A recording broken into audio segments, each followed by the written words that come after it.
यावर्षी गंमत झाली. काय झालं? यावर्षी माझ्या आईने पाण्यावर पेटणारे दिवे आणले. पण ते तर मेड इन चायना आहेत ना.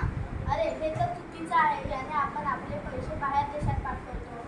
त्यापेक्षा आपण स्वदेशी ज्ञान प्रणालीला प्रोत्साहित करूया. स्वदेशी ज्ञान प्रणाली म्हणजे काय? स्वदेशी ज्ञान प्रणाली म्हणजे आपल्या देशातील स्थानिक लोकांनी पिढ्यानपिढ्या अनुभव, निरीक्षण, प्रयोगाद्वारे विकसित केलेले ज्ञान. यात शेती, वास्तुकला, हस्तकला, कला, शिक्षण, संगीत यांचा समावेश होतो. याची उदाहरणं तुला माहीत आहे का बरं? हो, आयुर्वेद, योग, सिद्ध, वैद्यकीय शास्त्रज्ञ इत्यादी. स्वदेशी ज्ञान प्रणालीला प्रोत्साहन देण्याचे मार्ग कोणकोणते आहेत बरं? शालेय उच्च शिक्षणातील भारतीय तत्त्वज्ञान, तंत्रज्ञान, विज्ञान आणि संस्कृती यांचा अभ्यासक्रमात समावेश होतो. याचे फायदे कोणते? स्थानिक रोजगार निर्मिती आणि ग्रामीण अर्थव्यवस्था बदल होऊ शकते व पर्यावरणपूरक आणि टिकाऊ विकासास चालना मिळू शकते.